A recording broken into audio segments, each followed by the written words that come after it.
오늘 말씀 마태복음 6장 9절부터 13절 제가 읽어보겠습니다. 그러므로 너희는 이렇게 기도하라.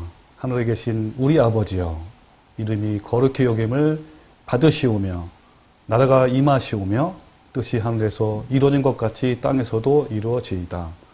오늘 우리에게 일용할 양식을 주시옵고 우리가 우리에게 죄 지은 자를 사하여 준 것 같이 우리 죄를 사하여 주시옵고 우리를 시험에 들게 하지 마옵시고 다만 악에서 구하옵소서.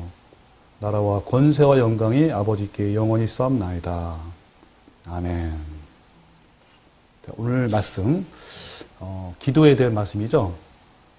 지금 6번째, 7번째 계속 나가는 말씀인데, 자, 우리가 전에 있는 말씀을 다시 한번 복습을 해봅시다. 우리가 기도할 때 그냥 기도하는 것이 아니라 매뉴얼대로 기도하라. 그 매뉴얼이 바로 뭐라고 했죠? 바로 주님께서 가르쳐진 기도문입니다. 기도문을 분석하면 1개의 부름이 있고 6개의 기도 내용이 있죠. 그 중에 3개는 하나님에 대해서, 3개는 우리 공동체에 대해서 1개의 성경으로 되어 있는데, 뭐가 중요하다 그러겠죠?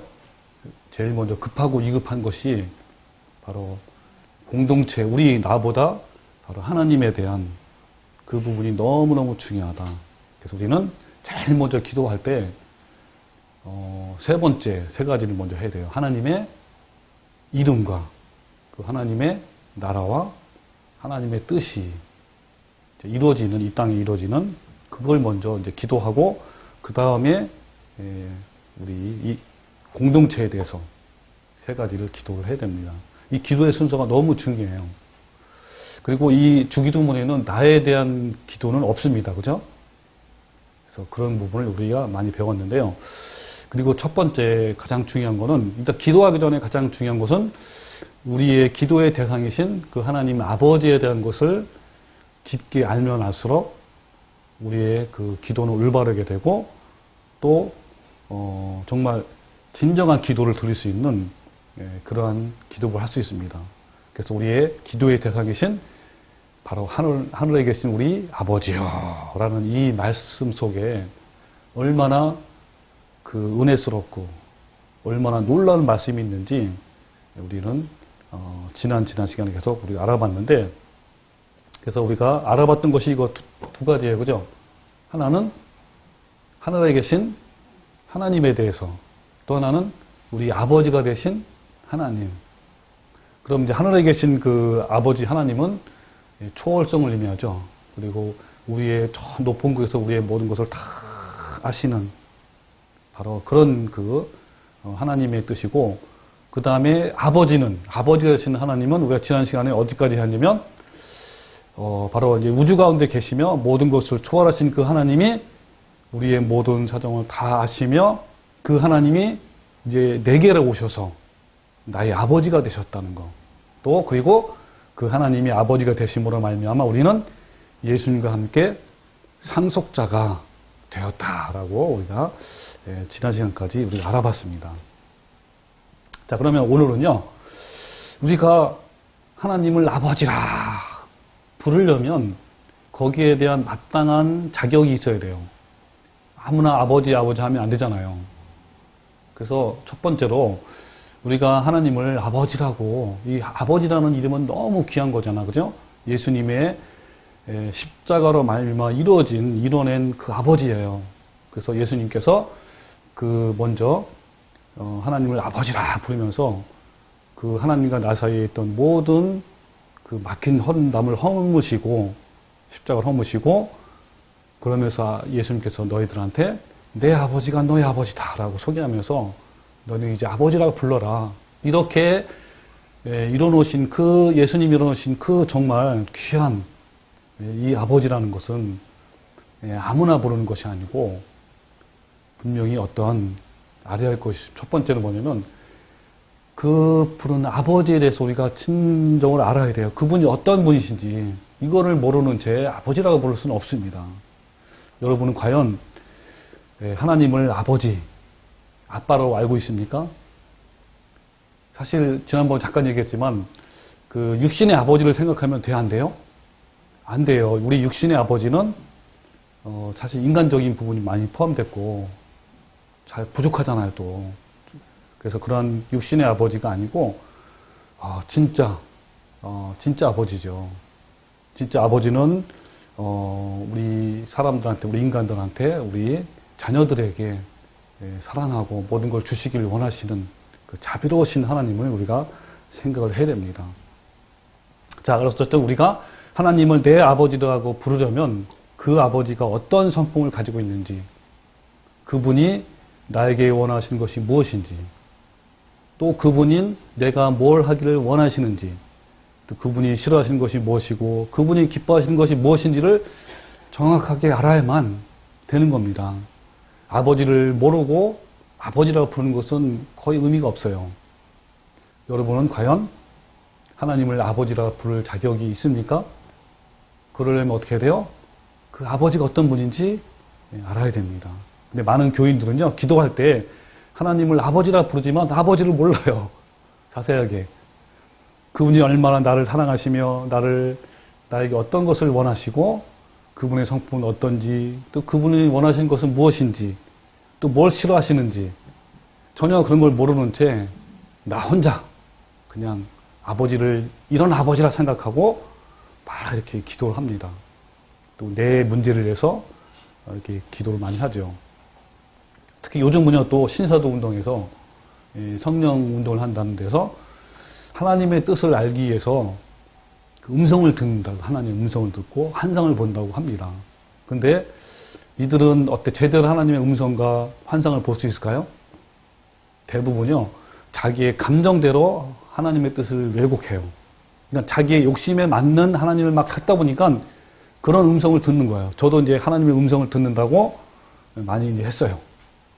그 기도할 때도 이제 잠시 이제 딱 하나님의 어떤 음성이 있는가 이렇게 이제 묵상도 하기도 했는데, 그러면 어떤 것이 딱 떠올라. 그럼 그게 이제 음성인자 생각하고 막 기도해줘요. 지금 생각하면 너무 어이가 없고, 어쨌든 그때 믿음을 한다고 이제 한 거예요. 그때 어떤 환상이 딱 떠오르면, 뭐가 딱 떠올라 이게 눈 감고 있으면 그것이 곧 하나님 주신 건 줄 알고 막 그걸 가지고 막 하기도 했는데, 어쨌든 이걸 가지고 하나님을 제대로 알 수가 있을까요?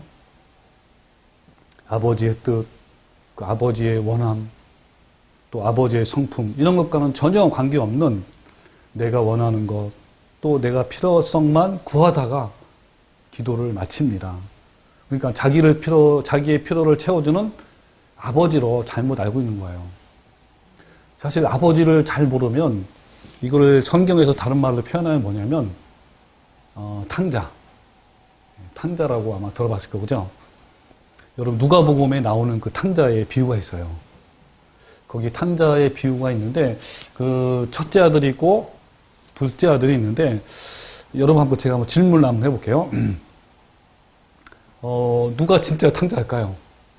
첫째 아들일까요? 둘째 아들일까요? 그러니까 둘째 아들은 뭐냐면 아버지께 재산을 달라고 하면서 내 거다 달라고 그 재산을 가지고 먼 나라에 가서 허랑방탕하게 다 썼잖아요. 그리고 이제 마지막에 이제 쥐염 열매를 맺으면서 먹으면서 정말 거지꼴 돼가지고 그런 신세가 됐을 때, 그때 이제 이 둘째 아들은 아버지를 기억해요. 아버지가 나를 받아주겠지. 아들로는 아니지만 그래도 종으로까지 받아주겠지 하면서 아버지를 바라보고 이제 오잖아요, 그죠? 자, 이런 이제 둘째 아들이고 첫째 아들은 또 거기에 반응합니다. 여러분 아마 많이 얘기 들었을 건데, 물론 나갔다가 돌아온 그 탕자가 이제 우리가 말하는 돌탕이에요, 돌탕. 돌아온 탕자라고 불러요. 돌탕이라고 부르는데, 물론 탕자지만 여기서 예수님이 말씀하고자 진짜 탕자는요, 우리가 잘못 알고 있어요. 저도 그걸 보고 너무 놀랐는데, 여기서 나오는 진짜 탕자는 둘째 아들이 아니고 첫째 아들이에요. 자, 왜 그러냐면 같이 볼게요. 여러분 그 비유에서 예수님께서 지적하시는 탕자는 집안에 있었던 큰 아들입니다. 큰 아들은 어때요? 평생 살면서 말썽도 부리지 않고 허랑방탕에 살지도 않고 또 어쩌죠? 성실했습니다. 그 아들이 바로 탕자라고 지적한 것이 바로 그 비유예요. 사실은 예수님이. 첫째 아들은 너무 성실했어요. 그런데 왜 예수님께서 그를 탕자라고 지적했을까요? 그는 성실한 사람이었지만 사실은 하나님 아버지를 몰랐어요. 이게 중요한 거예요. 오히려 밖에 나가서 허랑방탕하게 살면서 창기에게 전 재산을 다 허비한 그 둘째 아들보다 더 모른 거예요. 아까 얘기했잖아요. 둘째 아들은요, 나중에 뉘우쳤잖아요. 그죠? 뉘우치면서, 내 아버지께 돌아가자. 아버지는 나를 받아주실 거야. 라고 하면서 그 자비로운 아버지를 생각한 거예요. 자비로운 아버지. 그리고 돌아왔습니다. 근데 둘째 아들은, 첫째 아들은요, 이런 아버지의 마음조차도 모른 거예요. 그러니까 탕자의 비유에서 이 종교적으로 보면 누구나 성실하고 근면했던 첫째 아들이 바로 진짜 탕자였다는 것을 예수님이 지적하고 싶은 거예요. 왜냐하면, 자, 그 부분을 한번 같이 볼게요. 여러분, 탕자의 이 비유에 배경된 말씀이 누가복음 15장에 있습니다. 15장. 내가 읽어볼게요. 15장 1절부터 3절 중요한데, 잘 보세요. 자, 모든 세리와 죄인들이 말씀을 들으러 가까이 나오니 바리새인과 서기관들이 수군거려 이르되 이 사람이 죄인을 영접하고 음식을 같이 먹는다 하더라. 이에 예수께서 그들에게 비유로 이르시되 그랬잖아요. 그죠? 자, 여기 보면 어떤 상황이냐면 종교적으로 흠이 없다고 생각하는 바리새인과 서기관들이 그때 당시에 가장 큰 죄인이라고 부르는 사람이 두 종류예요. 하나는 세리. 이 세리는 그때 당시에 그 로마에 빌붙어가지고 이스라엘 민족의 피를 빨아서 그 세금을 바친 거예요. 로마 그 나라에. 근데 만약에 이제 100을 거두어 했는데 이 세리들은 100이 아니라 200을 거둔 거예요. 피를 왜 자기가 또 가져야 되니까. 그래서 아직 가장 싫어한 그 유대인들이 싫어하는 게 이 세리거든요. 큰 죄인. 또 하나의 죄인은 뭐요? 창녀들. 가장 밑바닥에 있는. 그러니까 그 예수님이 세리와 창기들과 같이 먹고 마시고 또 이렇게 불쌍히 여기고 하니까 바리새인과 서기관들이 그거를 못 보는 거예요. 왜 너의 스승은 그렇게 창기들과 세리들과 같이 죄인들과 같이 먹냐 하면서 비난하고 비판한 겁니다. 그런 사건이에요. 그러니까 예수님께서 비유를 세 가지를 말씀하셔요. 그러면서 첫 번째 어떤 거였냐면 첫 번째는 잃어버린 한 마리 양. 100마리 중에 한 마리를 찾으러 다니는 그 한 마리 양이. 또 하나는 두 번째는 잃어버린 한 드라마크. 그리고 세 번째 바로 이제 탕자의 비유인데요. 여러분 그 두 번째 두 가지 비유는요. 이것은 예수님이 어떤 마음이냐면 죄인을 향한 아버지의 간절한 마음이에요. 잃어버린 죄인들을 보실 때 얼마나 마음이 아프신지 그 죄인들을 얼마나 찾고 싶어 하는가 하는 그 아버지의 마음을 나타내는 비유예요. 그래서 여러분 그 누가복음 15장 4절 6절 보면 그 밑에 너희 중에 어떤 사람이 양 100마리가 있는데 그 중에 하나를 잃으면 99마리를 들에 두고 그 잃은 것을 찾아내기까지 찾아다니지 아니겠느냐 그랬습니다. 자, 여기 보면 너무 하나님의 마음을 알 수 있어요. 뭐냐면 한 마리 보통 사람은 어때요? 한 마리 잃어버리면 한 마리야 뭐 까짓 거 이러잖아요. 예수님은 어떻죠? 하나님 아버지의 마음은 여기에 나와 있어요. 보세요. 찾아내기까지 찾아다니지 않겠느냐라는 거 뭐예요? 끝까지 찾는다는 거예요. 이 하나님의 은혜죠. 그리고 찾아낸즉 즐거워서 어깨를 메고 집으로 와서 그 벗과 이웃을 불러서 말하는 거죠. 즐기자. 잔치를 베푸는 거. 아니 한 마리 양이 왔다고 잔치를 베푸면 돈이 더 들 거 아니에요. 이것은 이제 아버지 마음을 나타낸 거죠. 또 7절 보면 어떤 여자가 10 드라마크가 있는데 하나를 잃으면 등불을 켜고 집을 쓸며 찾아내기까지 부지런히 찾지 아니하겠느냐. 또 찾아낸즉 벗과 이웃을 불러 모으고 말하되 나와 함께 즐기자. 잃은 드라크마를 찾아내었느니라 하리라. 내가 너에게 이르니 이와 같이 여기 중요합니다. 이와 같이 죄인 한 사람이 어때요? 회개하면 하나님의 사자 앞에 기쁨이 되리라. 바로 사실 1번과 2가지 비유는 뭘 말하는 거예요? 죄인을 불쌍히 여기는 마음. 이 아버지 마음이 들어있는 거고, 이어서 그 다음 구절에 바로 우리가 말하는 탕자의 비유가 나오는 거예요. 그러니까 뭐죠? 여기서 자 탕자의 비유는 뭡니까? 지금 현재 상황을 보면요. 자 예수님이 이제 있어요.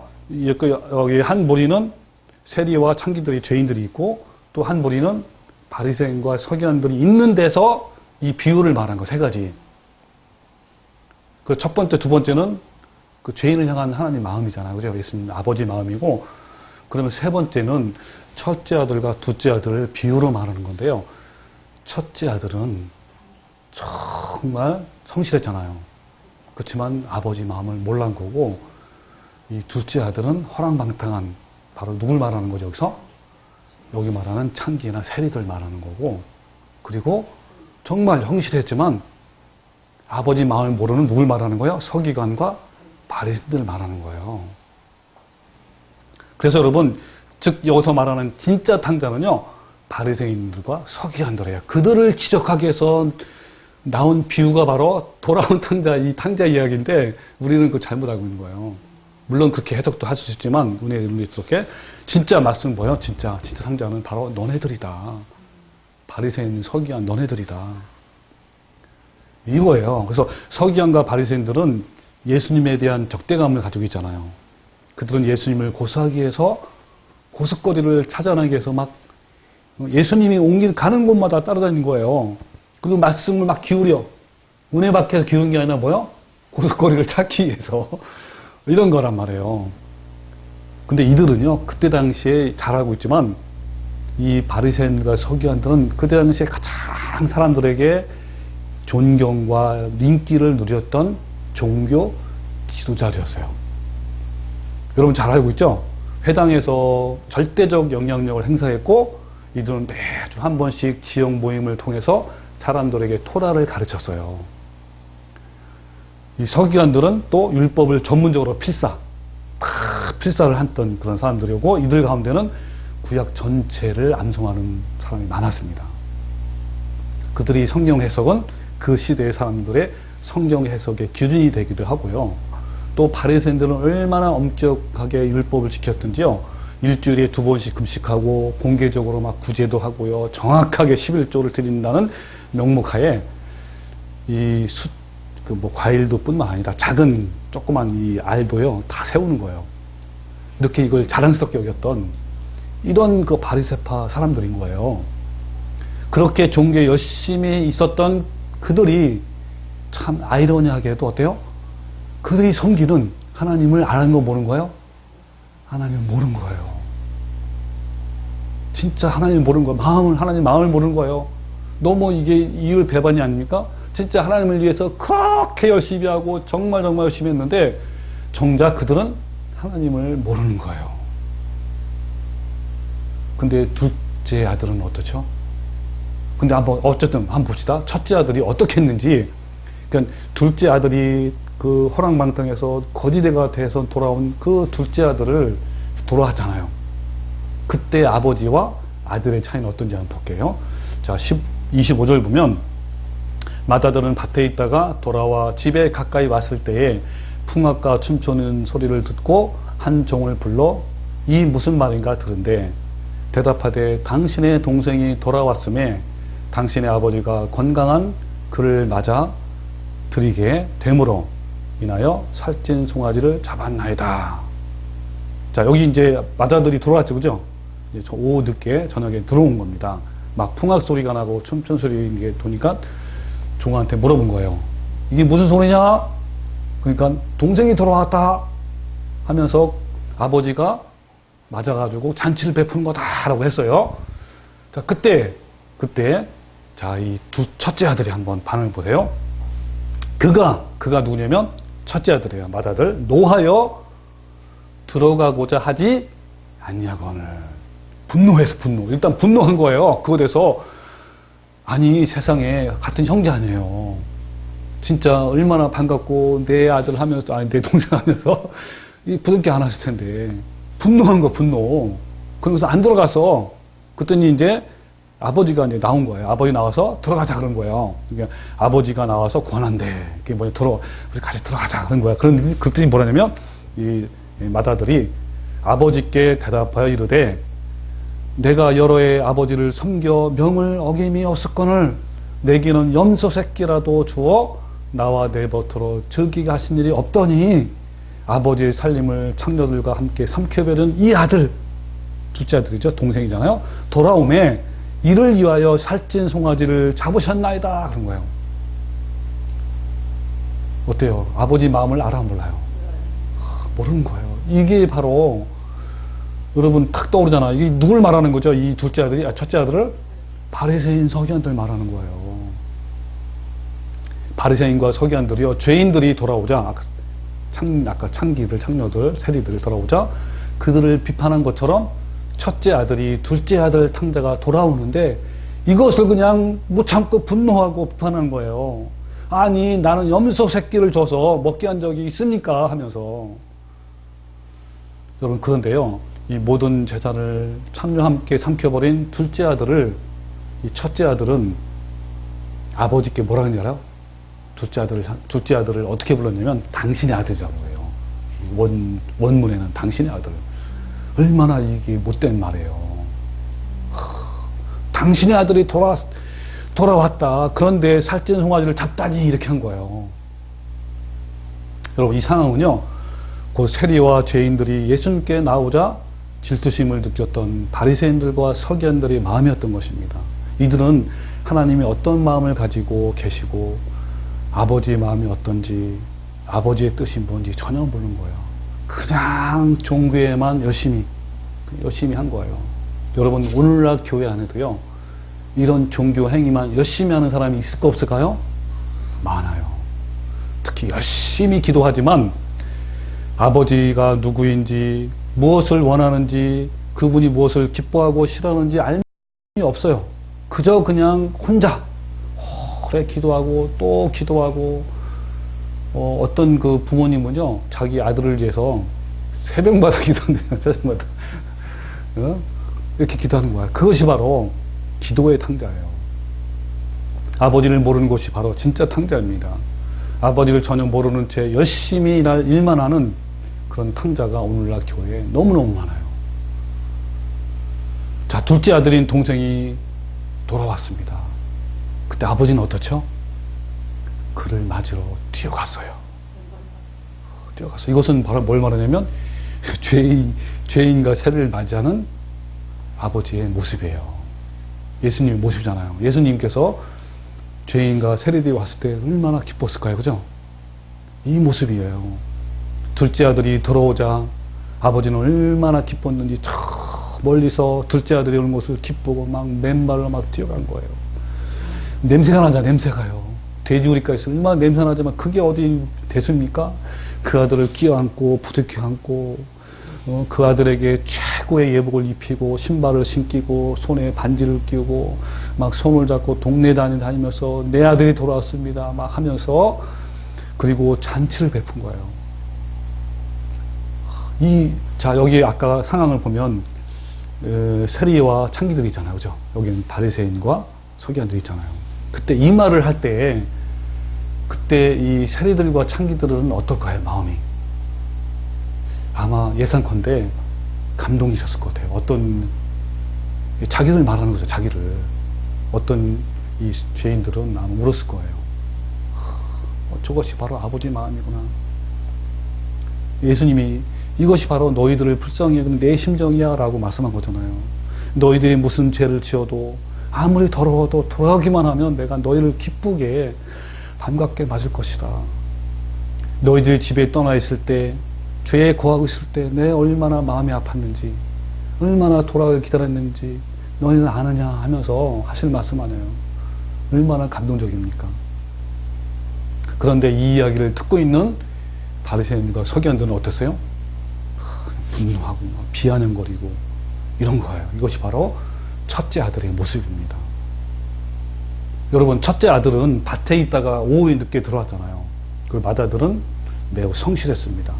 하루 종일 떼약볕에 가서 일하고 성실하고 근면한 아들이었어요. 그가 하는 일은 그렇다고 뭐 그가 이제 첫째 아들이 막 가서 이렇게 일하는 게 아니라 이제 하인들을 감독하고 수확을 많이 내기 위해서 일을 한 거죠. 이것처럼 바리새인들이 그런 거예요. 하루 종일 금식하고 기도하고 전도하고 막 구제도 하고 성경도 연구하고 막 필사도 하고 모든 시간을 다 하나님을 위해서 쓴 거예요. 사실은 똑같이 맏아들처럼. 그리고 아마 둘째 아들이 집에 돌아온 시간은 오후였어요. 정오쯤 되어서 아버지가 그를 데리고 와서 막 씻기고 동네 사람들 초청하고 잔치하는 것을 그 시간이 아마 저녁 때쯤 된 거. 그때쯤 마침 누가 들어왔어요? 첫째가 들어왔잖아요. 맏아들이 막 저녁 때 왔는데 풍악 소리가 울리고 막 집에 막 잔치를 하는 거예요. 그래서 그때 도착해가지고 너 대체 무슨 일이냐 물어본 거예요. 그랬더니 동생이 돌아왔다라고 말해주는데요. 여러분 여기서 놀라울 사실은요. 아니 둘째 아들이 왜 그때 알았을까요? 보통 정상적인 그런 가정이었다면 누가 먼저 알아야 되죠? 아버지 다음에 둘째 아들이 알았을 거예요. 하인들이 막 달려가서 첫째 아들한테 동생이 왔다고 막 했을 거란 말이에요.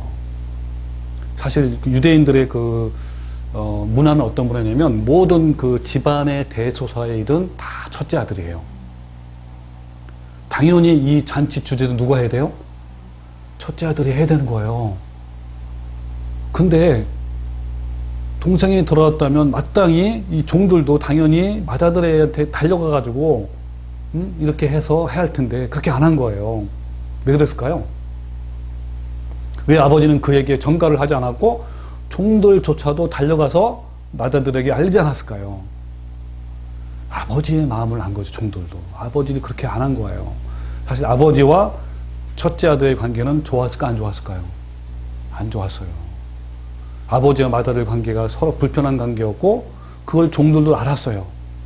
아버지는 평소에 맏아들의 마음을 매우 불쾌하게 생각했고 때로는 분노에 차왔습니다. 그것은 마치 바리새인들과 서기관들의 행태를 보고 예수님이 격분했잖아요. 그것처럼 그런 상태였던 거예요. 그 맏아들은 아버지를 도맡아서 했고 하루 종일 밖에 나가서 일할 만큼 성실했습니다. 그리고 그때 당시에 동네 사람들도요. 그런 맏아들을 뭐라고 했어요? 효자니 뭐 순종하는 아들이니 너무너무 일 잘하니까 생각을 했어요. 밖에서는 칭찬을 받아도 아버지는 그 아들을 안 거예요. 그러니까 격분한 거죠. 그것은 마치 바리새인과 서기관들은 다른 사람들에게는 존경도 받고 훌륭한 사람이라고 칭찬받았지만 정작 하나님은 예수님은 그들을 보고 격분했던 거예요. 근데 사실은 아버지는요. 그 맏아들과의 좋은 관계를 원했어요. 아버지의 마음을 알고 헤아리고 아버지의 뜻을 실천하는 것이 사실 아들의 마땅한 본분인데 아들은 그에 관심이 없었어요. 그래서 여러분 아버지가 집 나간 그죠? 둘째 아들 나갔을 때 아버지의 마음은 어떻죠? 정말 너무 괴로웠잖아요. 그때 얼마나 마음이 아팠는지요. 그걸 첫째 아들은 모르는 거예요. 아버지는 매일 밤마다 베개를 적시면서 둘째 아들을 보고 돌아오라고 막 눈물을 적셨을 거예요. 얼마나 마음이 아프고 매일. 근데 첫째 아들은 관심이 없어요. 오직 아버지의 유산, 재산, 그리고 아버지의 명성이 내 명성이 되도록 이것만 관심이 있었던 거예요. 여러분 많은 사람들이 기도하면서요. 아버지 마음이 어떤지, 아버지가 뭘 원하시는지, 아버지의 뜻이 뭔지 전혀 관심이 없이 그저 기도해서 내가 뭘 원하는, 뭘 얻을 것인지, 필요한 것이 어떻게 채울 것인지, 그분이 내게 뭘 주실 것인지, 이 문제가 해결될 것인지 여기에만 바로 매달리고 이것이 바로 탕자라는 거예요. 이것이 바로 첫째 아들의 마음인 거예요. 여러분 아버지에 대한 그 알미 빠진 그 기도는요 탕자의 기도입니다. 그래서 이들은 하나님과 관계가 적대관계. 사실은 유대인들은 그 바리새인 서기관들은요 적대관계를 몰랐을 거 아니야. 자기들도 열심히 섬겼으니까 하나님이 나를 이만큼 알아주고 하라고 했잖아요. 그것처럼 오늘날도요 아버지의 마음을 알지 못하면서 그저 자기 열심대로 믿어요. 그렇지만 하나님과 관계는 멀리 떨어지는 거예요. 참 너무나 아이러니하잖아요. 그래서 여러분 바리새인과 서기관들한테 예수님이 어떻게 비판했냐면 이런 비판을 했어요. 마태복음 23장에 쫙 나와 있는데 몇 가지만 얘기하면 서기관과 바리새인들이여 너희들은 모세의 자리에 앉았다.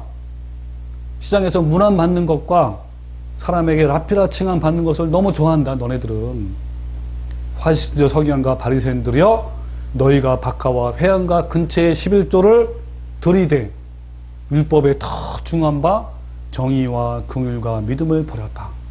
그러니까 겉으로는 열심히 하지만 정말 그들 마음속에는 성령님의 열매가 없어요. 아름다운 열매가 없어. 겉으로는 사람에게 옳게 보이되 안으로는 외식과 불법이 가득하는도다. 또 마태복음 15장 8절에 보면 이 백성의 입술로는 나를 공경하지만 마음은 내게서 멀도다. 마음이 멀어요. 마음이 예수님 마음과 하나님 마음과 아버지 마음과 합하지가 않아. 자기의 마음대로 아버지를 생각한 거예요. 전혀 달라. 여러분 이 마다들의 태도 이거는 바로 이 태도인 거예요. 자, 뭐라 그랬죠? 다시 한번 읽어줄게요. 이제 잔치를 베풀었어요. 그리고 그가 돌아오사 뭐라고 그러냐면 그가 노하여 들어가고자 하지 아니하거늘 아버지가 나와서 권한데 아버지께 대답하여 이르되 내가 여러 아버지를 섬겨 명을 어김이 없거늘 내게는 염소 새끼라도 주어 나와 내 벗으로 즐기게 하신 일이 없더니 아버지의 살림을 창녀들과 함께 삼켜버린 이 아들이 돌아오매 이를 위하여 살찐 송아지를 잡으셨나이다 라고 아버지한테 비난하고 항구하고 불평불만하고 쉽게 말하면 대든 것이죠. 여러분 아버지가 기뻐하는 것을 마다들은 기뻐할 수가 없는 거예요. 아버지가 싫어하는 것을 싫어할 수가 없는 거예요. 아버지가 좋아하는 것을 좋아할 수가 없는 것입니다. 저는요 이 말씀을 상고하면서요 내가 그랬다는 거, 내가 바로 이 마다들과 똑같았다는 거를 너는 저실히 깨달은 거예요. 내가 마다들였구나. 아버지의 마음을 조금이라도 헤어지지 않고 그냥 내가 원하는 것만 하고 또 아버지가 조금 나한테 어려움 주면은 아버지 왜 이럽니까 하면서 막 불평불만하고 정말 아버지의 마음을 모르는 거예요. 여러분은 아버지의 눈물을 헤아려 본 적 있습니까? 아버지의 아픔을 헤아려 본 적 있습니까? 아버지의 그 눈물과 아버지의 아픔은 어디에 있죠? 바로 우리 다음 시간부터 같이 상고해 볼 말씀, 아버지의 이름이 거룩히 여기는 거예요. 왜요? 아버지 이름이 땅에 떨어졌거든요. 아버지의 나라가 이 땅에 이루어지는 거예요. 그리고 아버지의 뜻이 이 땅에 이루어지는 거, 이거는 아버지를 원하는 거예요. 왜? 이때 현재 있는 이 세계가, 우리 이 세상이 임금이 누구라 그랬죠? 사단 마귀예요. 사단 마귀에 다 짓밟히고 더럽혀지고 땅에 떨어지고, 정말 이것을 회복시킨 것이 아버지의 마음인 거예요. 아버지의 마음은 다 그들에게 있는 거예요. 잃어버린 그 양들에게. 여러분 얼마나 이것을 회복하기를, 여러분 아버지가 그런 마음이, 여러분 그런 마음입니까?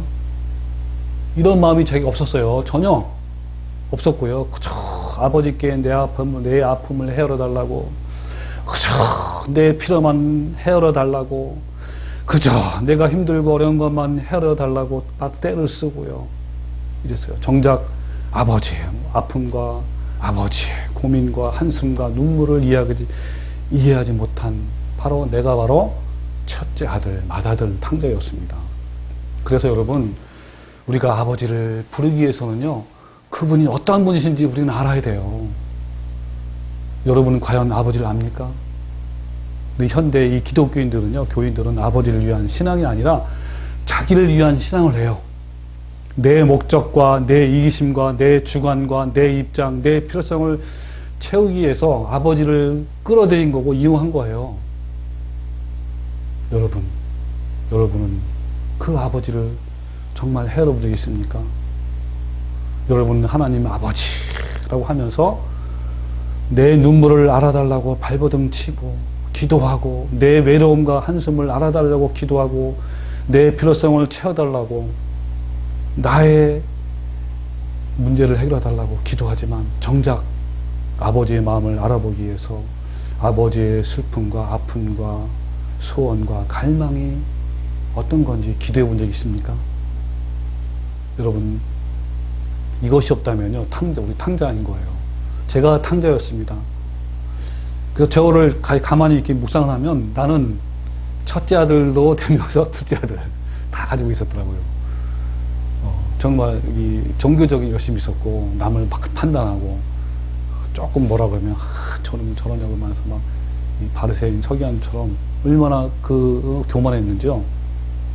그리고 또 둘째 아들처럼 허랑방탕 생활도 많이 하고 그래서 하나님의 뜻이 무엇인지 깊이 묵상해 본 적도 없었고요.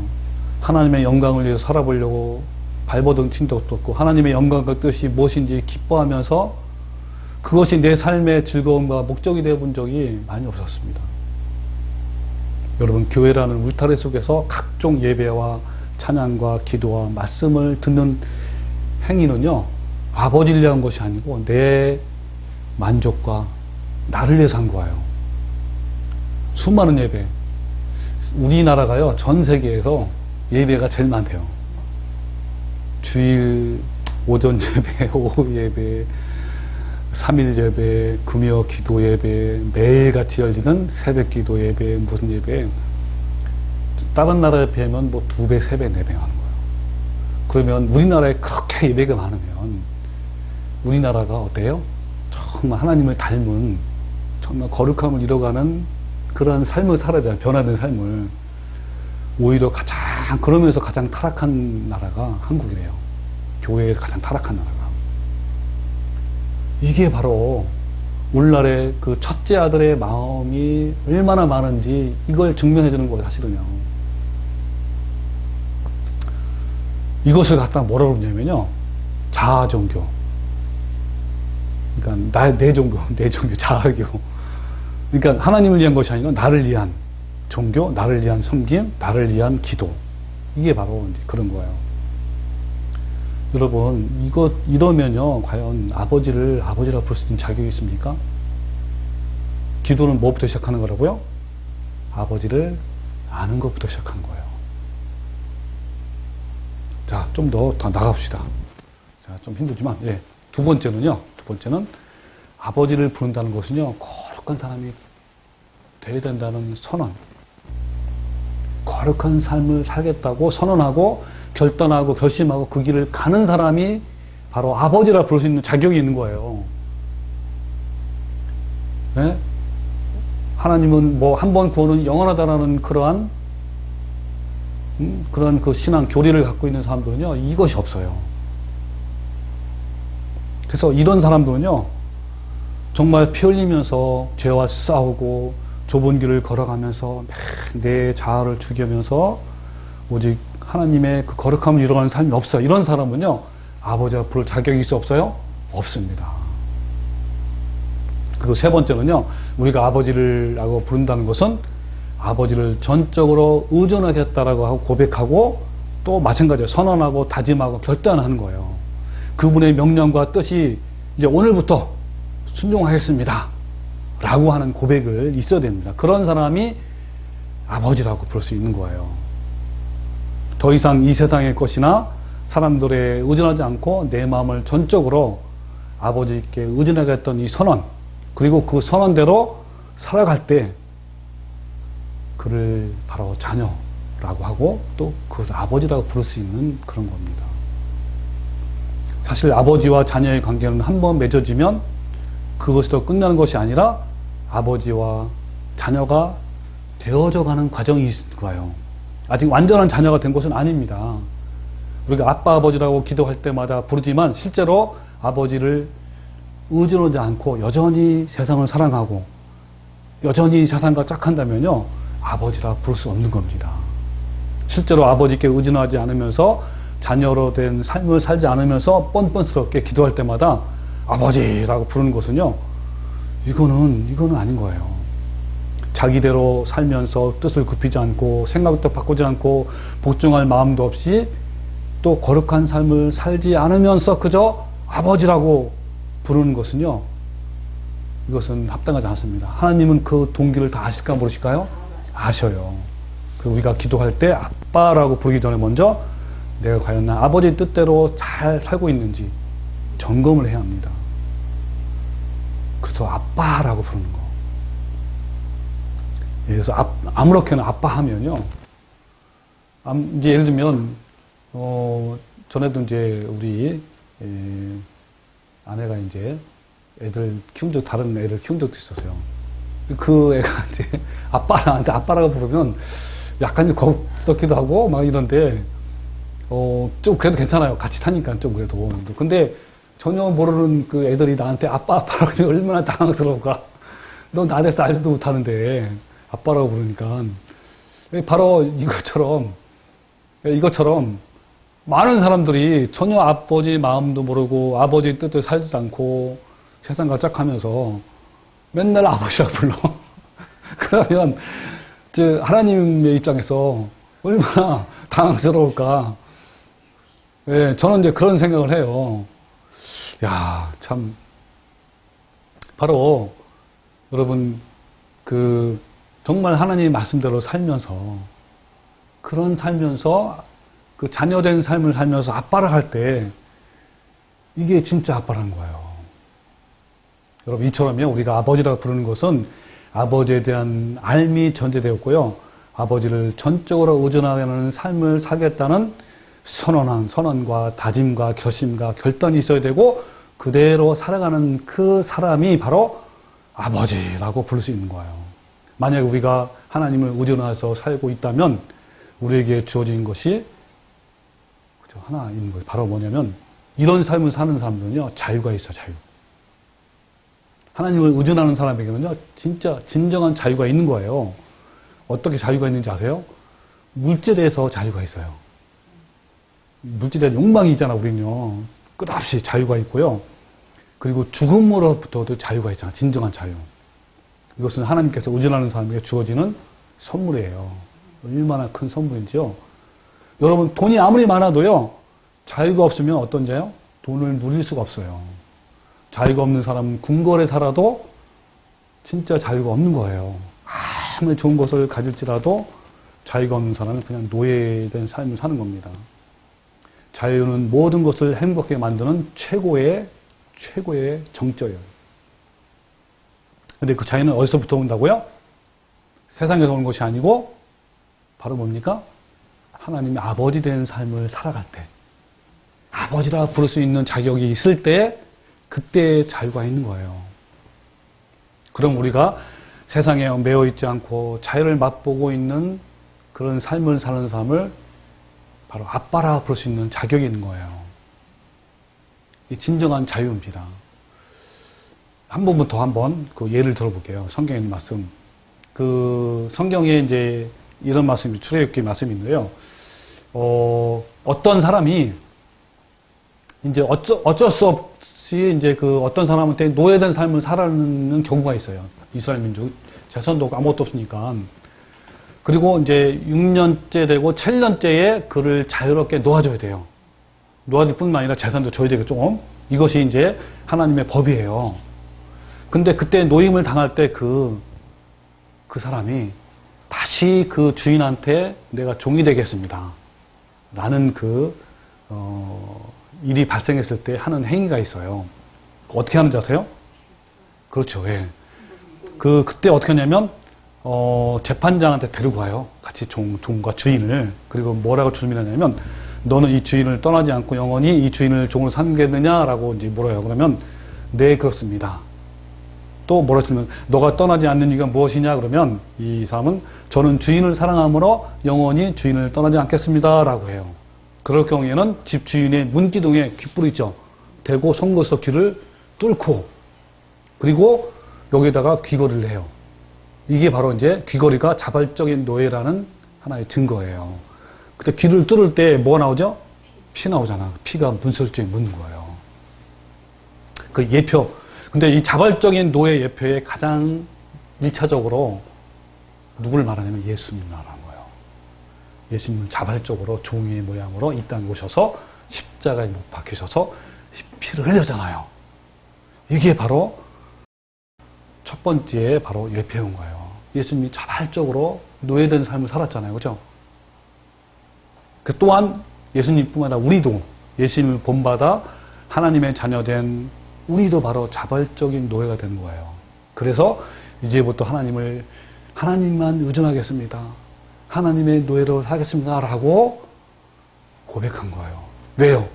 이 삶이 너무 기쁘기 때문에. 하나님의 노예된 삶이 너무너무 기쁘고 너무 행복하기 때문에. 이 기쁨이 뭐라고요? 아까 진짜 자유. 너무 아이러니한 거예요. 또 사실은. 율배반적이잖아요. 하나님께 노예된 삶을 살면서 살도록 뭐가 있어요? 진정한 자유가 있는 거예요. 진정한 기쁨이 있고 이건 우리는 알잖아요. 바로 이것이 바로 우리 아빠가 되신 하나님이에요.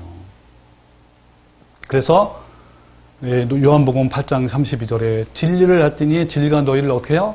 자유케 하리라. 또 마태복음 11장 28절에 수고하고 무거운 짐진 자들아 다 내게로 오라. 내가 너희를 쉬게 하리라. 나는 마음이 온유하고 겸손하니 나의 명예를 메고 내게 배우라. 그리하면 너희 마음이 쉼을 얻으리니 이는 내 멍에는 쉽고 내 짐은 가벼우니라. 그렇습니다. 여러분 바로 이거예요. 근데 하나님을 떠나면 어땠죠? 자유로울 것 같죠? 오히려 더 큰 짐의 무게가 죄의 무게와 그리고 파멸의 무게가 나를 짓누른 겁니다. 자, 여러분 정리하면 하늘에 계신 우리 아버지여라고 하면 자, 하늘에 계신 우리 아버지여라고 하면 총 정리해 봅시다. 여러분 뭐가 떠올리죠? 자, 하늘에 계신 아버지는 뭘 말합니까? 우주 가운데 계시는 그 하나님이 초월하신 하나님이에요. 그 하나님이 우리의 모든 사정을 다 어떻게 한대요? 아신다라는 것이잖아요. 그리고 그 하나님이 이제는 어때요? 내게로 오셔서 나의 아버지가 되셨다는 겁니다. 나의 아버지가 되셔서 그죠? 그 뜻은 뭡니까? 바로 상속자가 되는 거예요. 상속자. 아버지의 것이 나의 것이 다 되는 거예요. 그리고 오늘 배운 것도 어때요? 오늘 우리가 기도할 때 아버지라고 부른다는 것은 먼저 아버지의 마음을 아는 것이 중요하죠. 그리고 두 번째는 거룩한 삶을 살 때 바로 아버지라고 부를 수 있고 또 하나님 아버지를 전적으로 의존하며 살겠다라는 그 선언 그리고 그때 살아가는 것이 바로 그럴 때 어때요? 그 아버지라 부를 수 있는 겁니다. 그래서 여러분 우리 모두 아버지의 마음을 알아야 돼요. 그리고 거룩함을 이루어가는 삶을 살아가야 되고 전적으로 하나님을 의존하겠던 삶을 살아가면서 기도할 때 하늘에 계신 우리 아버지요 라고 우리 당당하게 부를 수 있고 진심으로 부를 수 있는 성도가 되기를 주님의 이름으로 축원합니다. 아멘.